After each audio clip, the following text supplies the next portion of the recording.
이 더 공감 마음 대표인 이 박상미 교수님이 있어요.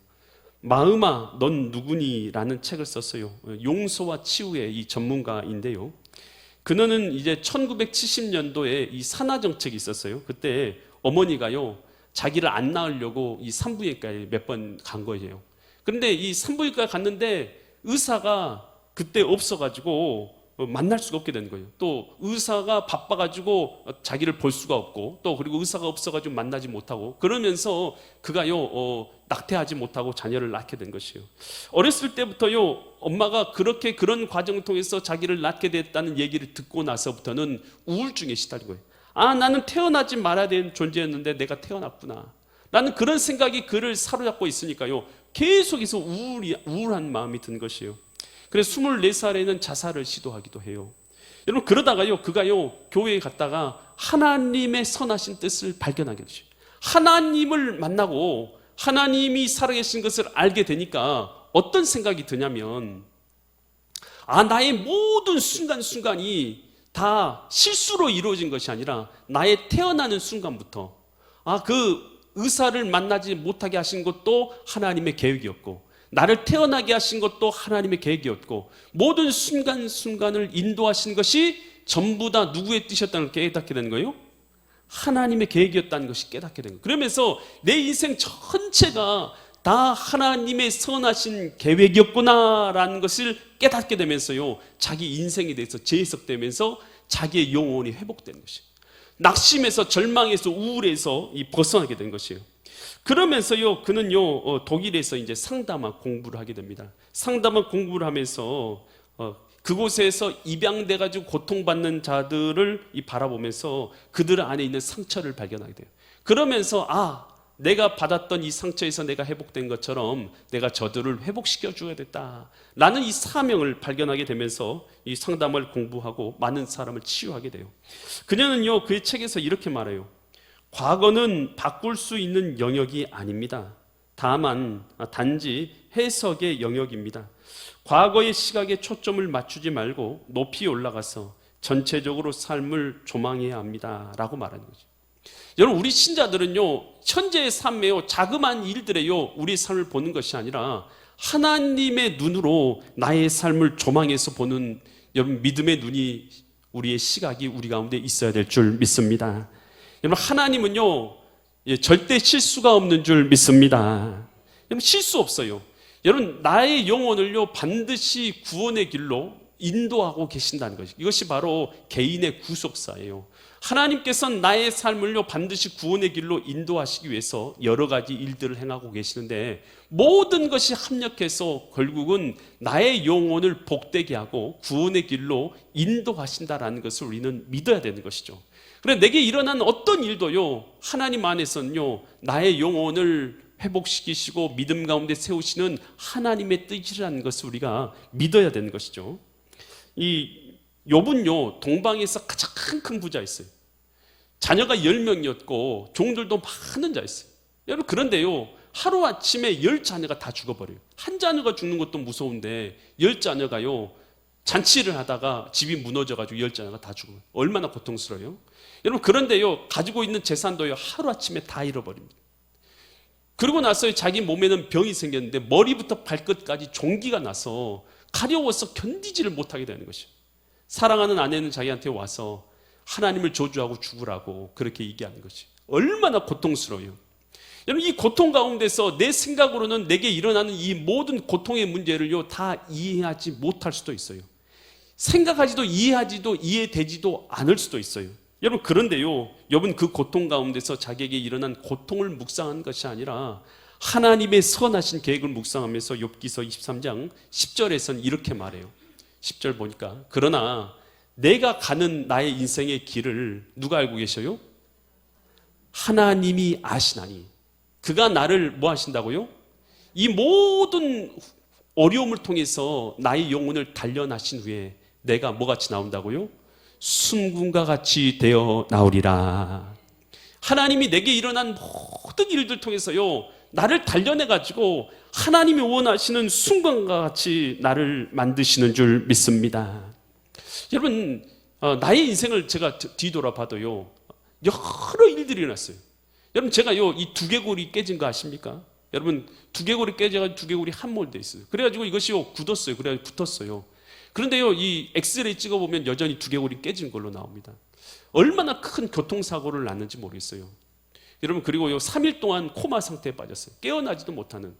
여러분 그런 일이 일어났는데 머리부터 발끝까지요 전부 다 붕대로 감아야 되는 그런 상황이었어요. 여러분 도대체 왜 이런 일이 내게 일어났는가? 여러분 이해가 안 되잖아요. 근데 지금은 이해가 돼요.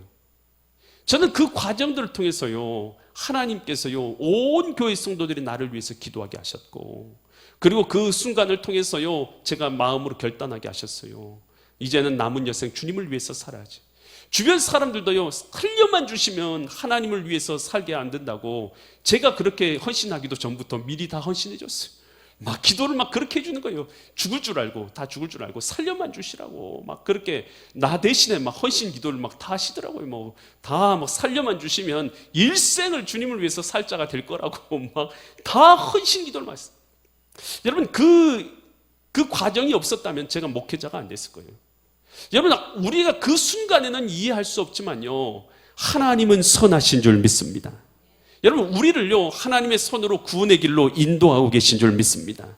여러분 이 구원의 길 가운데서요 여러분 내 눈에 보이지 않고 내 뜻에 이해가 되지 않더라도 하나님은 우리의 구속사 과정을 인도하고 계셔요. 여러분 우리가 지금 교회에 나와 있지만 여러분이 구원받을 만한 믿음을 갖고 있는 사람인지 아닌지 어떻게 압니까?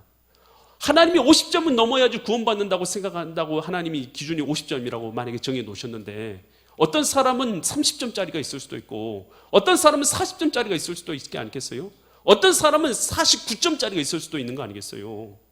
여러분 그런 사람들요 하나님은 이 모양 저 모양으로 일들을 일으키시고 환경 가운데 처지를 주셔서 그 사람으로 믿음을 갖게 하시고 은혜 가운데 살아가게 하시고 변화되게 하시고 하나님의 사람으로 세워내면서 영혼을 구원해 가시는 과정 가운데 있는 것이에요.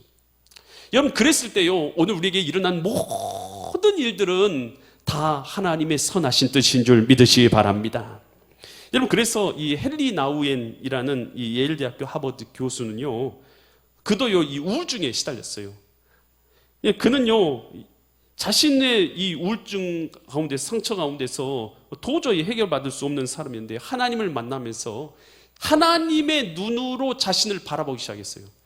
너무 유명하다 보니까 유명으로 인해서 우울증에 시달린 거예요. 다른 사람들의 시각과 이런 것 때문에. 그런데 그가요 하나님의 눈으로 자신을 바라보기 시작하면서 자신이 하나님 앞에서는 하버드 대학교나 예일 대학교 교수인 것이 하나님 앞에 무슨 자랑거리예요. 그가 아무리 베스트셀러 작가고 유명한 교수인 것이 하나님 앞에 무엇 소용이 있어요. 하나님의 눈으로 자신을 보니까 자신이 아무 명예나 학벌이나 아무 가진 것 없어도 하나님은 자기의 영혼을 사랑하시더라는 것이에요. 하나님의 눈으로 나를 보는 순간 그의 영혼의 마음 가운데 회복이 일어나게 된 것이에요. 그러면서 그는요 자기가 상처를 치유되고 나서 상처 입은 치유자라는 책을 썼어요. 그리고 그 책에서 이렇게 말하고 있어요. 광야의 고난을 겪어보지 않은 사람이 다른 사람을 광야에서 벗어나도록 인도할 수 없다. 여러분 어려움을 겪어본 사람만이 그 어려움에서 벗어나게 만들지 어려움을 겪어보지 않은 사람이 그 어려움에서 어떻게 벗어나게 만든다는 거예요. 상처받은 치유자라는 뜻은 자신의 상처를 먼저 돌보는 동시에 다른 사람의 상처를 치유할 수 있도록 준비되는 것을 말한다. 여러분 우리가요 내가 상처를 갖고 있어요. 그럼에도 불구하고 이 상처를 가지고요 그 상처와 똑같은 상처를 갖고 있는 사람을 바라보면서 그들을 치유해 가는 것이에요. 그래서 하나님 안에서 내 삶을 치유되는 사람은요 그 상처가요 하나님 안에서 하나님을 만날 때 하나님 안에서 재세석될 때에 상처가 별이 되는 줄 믿습니다. 오늘 우리 하나님은 에베소서 1장 4절과 5절에서 이렇게 말하고 있어요. 그 창세 전에 그러니까 우리가 모든 만물이 조성되기 전에 그리스도 안에서 우리를 뭐 하셨다고요? 여러분 하나님이 우리를 창세 전부터 택해 주셨대요. 그래서 그리스도의 사랑 안에서 그 앞에서 거룩하고 흠이 없게 하신다는 거예요. 여러분 성경 말씀을 믿으세요. 우리를 언제 택하셨다고요? 우리의 입장에서는 이해가 안 돼요. 내가 하나님 앞에 지금 이 시간도 걸어 나왔고 내가 믿었고 내 뜻대로 내가 지금 하나님을 믿고 있는 것이지 하나님이 나를 선택했냐고 우리는 이해가 안 된다니까요. 하지만요, 우리의 입장에서는 이해할 수 없지만 여러분, 우리에게 입장에서는요, 내가 믿는 것이 당연한 것이고 내가 주님 앞에 걸어 나온 게 맞아요. 하지만 하나님의 입장에서는, 모든 것을 조성하신 하나님 입장에서는 뭐라고 말하면 창세 전에 그리스도 안에서 우리를 택했다라는 것이. 할렐루야. 그러니까 내가 교회 나오기 전부터 하나님은 나를 알고 계셨고요, 나를 택하셨다는 거예요. 그래서 에베소 1장 5절에서 이렇게 말하죠. 그의 기쁘신 뜻대로 우리를 뭐 하셨어요? 예정하셨어. 미리 작정하셨어. 예정하셨어.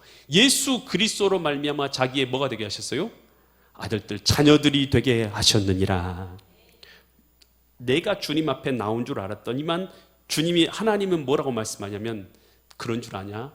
내가 너 창세 전부터 다 미리 택해가지고 너 내가 불러준 거야.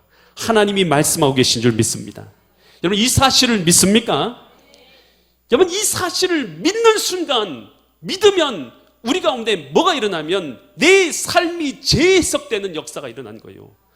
아, 내 삶 가운데 도저히 이해되지 않는 나 고통, 아픔, 교통사고 난 두개골 깨지는 거, 병원에서 코마 상태에 빠지고 학교도 못 가고 고통받았던 여러 순간들, 여러분, 이 모든 순간들이 여러분 이해가 안 된다니까요. 하지만 하나님께서 만물의 주권자인 것이 믿어지고 깨달아지는 순간 어떤 역사가 일어나냐 하면 내 삶이 재해석되는 것이요. 아, 그것조차도, 그런 고통의 순간조차도 하나님께서 나의 영혼을 구원해 가시는 하나님의 손길이었구나.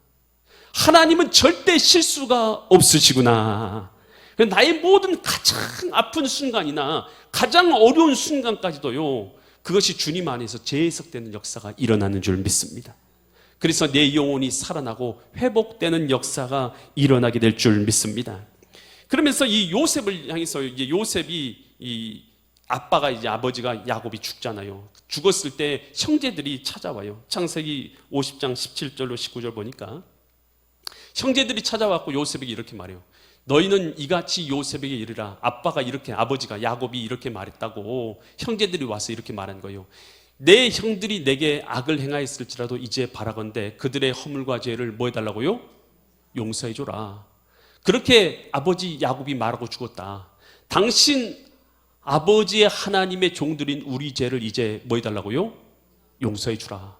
형제들이요, 참 나쁜 짓 많이 했잖아요.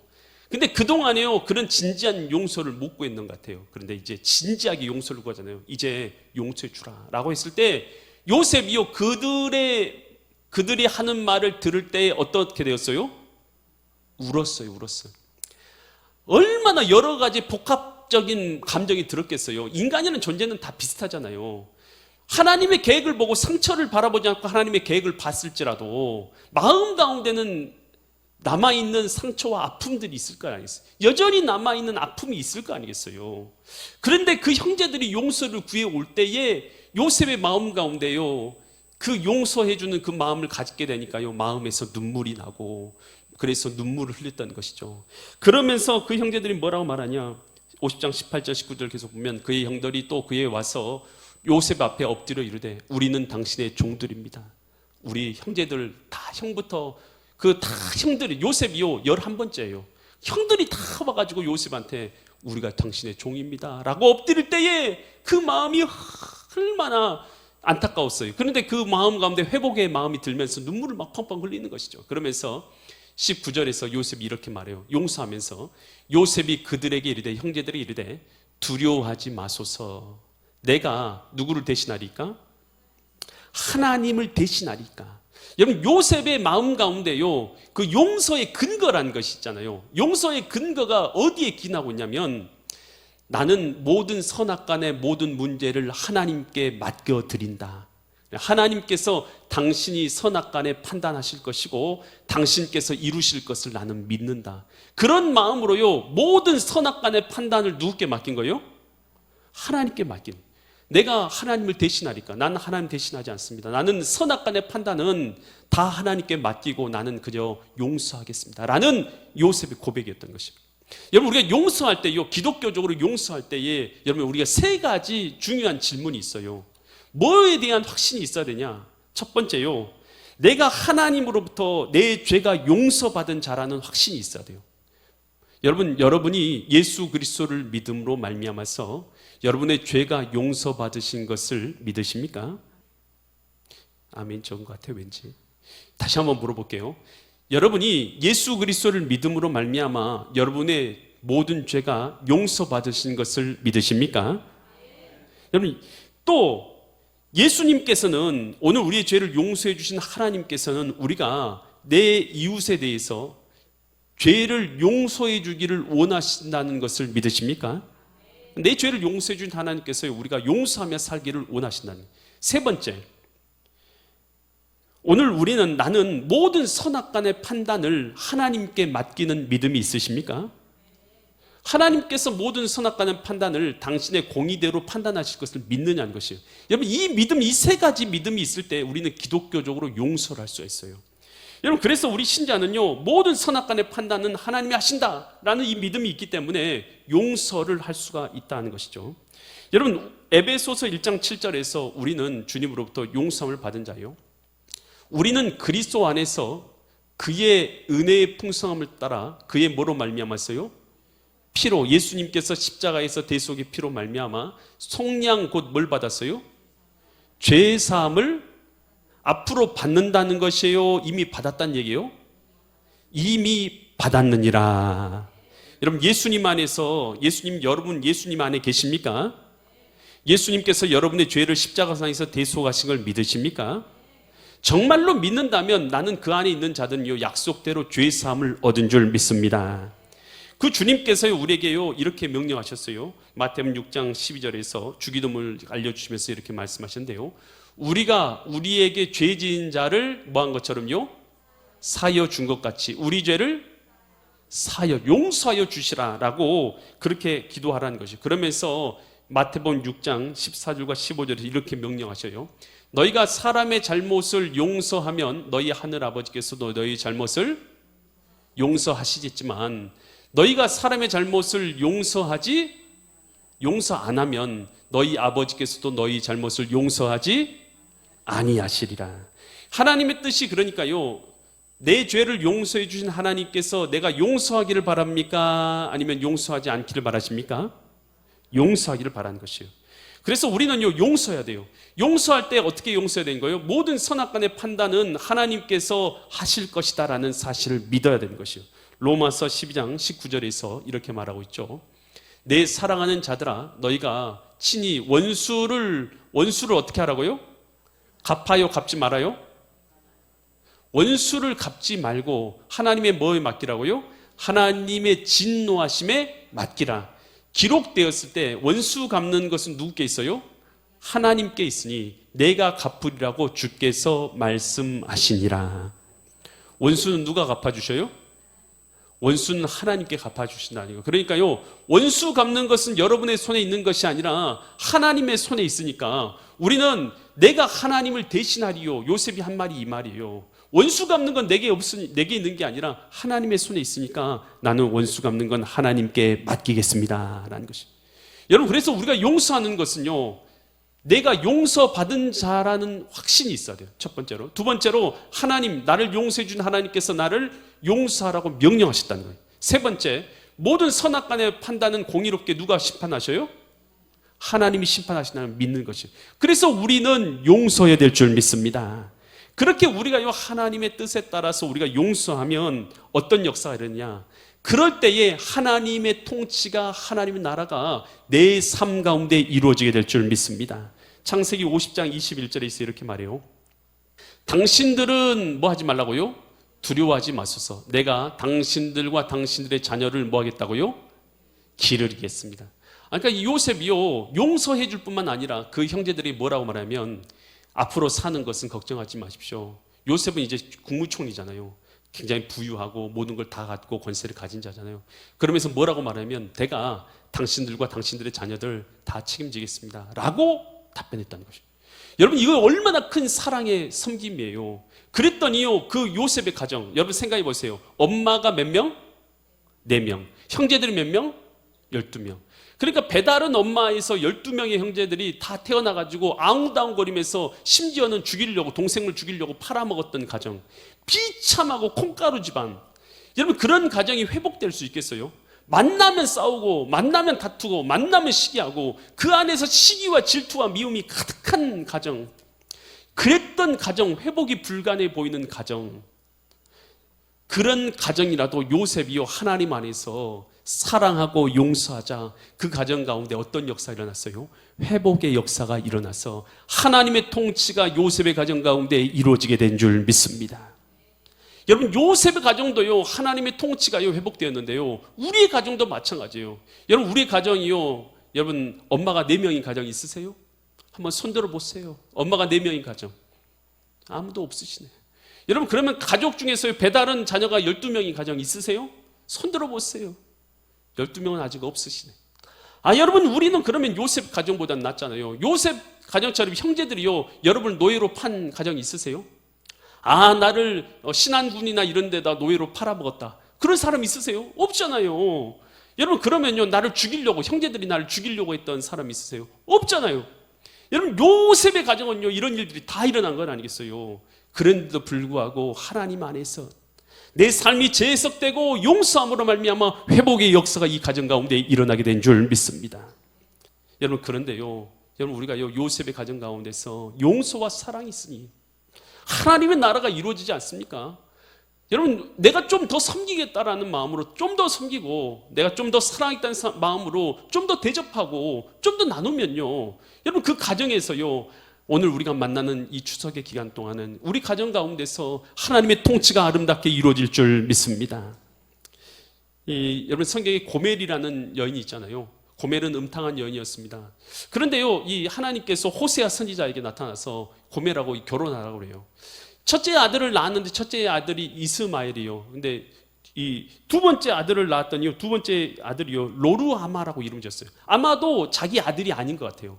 그러니까 이 고멜이 다른 남자의 자녀를 낳은 것 같아요. 세 번째 아이를 로암미라고 지었어요. 로암미란 뜻이 내 백성이 아니다라는 뜻이에요. 자기 자녀의 이름을요, 내 백성이 아니다라고 지었어요. 그러니까 이게 아마도 이게 뭐 다른 남자의 자녀인 것 같아요. 그런 이 음탕한 여인이었던 고멜과 계속해서 살잖아요. 그러다가 그 여인이요, 결국은 남편을 떠나서 다른 남자를 따라가죠. 결국 그 따라갔다가 그 남자에게도 버림을 받게 돼요. 그래서 어떻게 됩니까? 그가 이제 노예처럼 팔게 되는 그런 상황에 빠졌어요. 그랬을 때 호세아가 가서요, 그 음탕한 여인인 고멜을요, 노예로 사갖고 옵니다. 그 은 15개와 보리 한 오멜 반으로 사갖고 와요. 당시에 노예의 값어치가, 노예가 은 30이었어요. 은 30. 은 30이 노예의 값어치였단 말이에요. 근데 지금 이 고멜이란 여인은 은 15개로 사왔잖아요. 그러니까 보통 노예 값도 안 되는 여인이었던 거예요. 그래서 그만큼 그 처지가 비참한 처지에 빠져 있는 여인이 되었다는 것을 그대로 보여준 것이죠. 그런데 호세아가요, 하나님의 명령대로 이 고멜을 데려와 가지고 같이 살잖아요. 그러면서 하나님은요, 그 고멜을 향해서요, 사랑하라 하고 가정을 이루라 하잖아요. 그래서 하나님 안에서요, 그 음탕한 여인이지만 같이 함께 살고 그러면서 사랑의 가정을 이루게 되죠. 하나님께서는 이 호세아 선지자의 가정을 통해서요, 하나님이 이스라엘 백성들을 얼마나 사랑하고 계신지를 보여주려고 하시는 것이에요. 여러분, 우리 가정도 마찬가지예요. 문제가 많은 것이 문제가 아니라 사랑이 적은 것이 문제인 것이고 용서가 적은 것이 문제가 아니겠습니까? 여러분, 그런데요, 오늘 늘 생각합니다. 하나님이 원하시는 것은 우리에게요, 용서와 사랑인 줄 믿습니다. 여러분, 우리 부족해도요, 하나님의 뜻대로 용서하며 살아가면 오늘 우리를 통해서 하나님 나라가 우리 가정 가운데, 우리 삶 가운데 이루어지게 될 줄 믿습니다. 그래서 오늘 도저히 회복될 것 같지 않는 요셉의 가정 가운데 하나님의 회복의 역사가 용서를 통해서 일어난 것처럼 오늘 우리의 믿음의 가정들 가운데서, 오늘 우리의 만나는 사람들 사이에서 용서하고 사랑함으로 말미암아서 하나님 통치가, 하나님 나라가 내 가정 가운데 이루어지는 믿음의 거룩한 성도님들 되시기를 예수 그리스도의 이름 받들어 간절히 축원드립니다.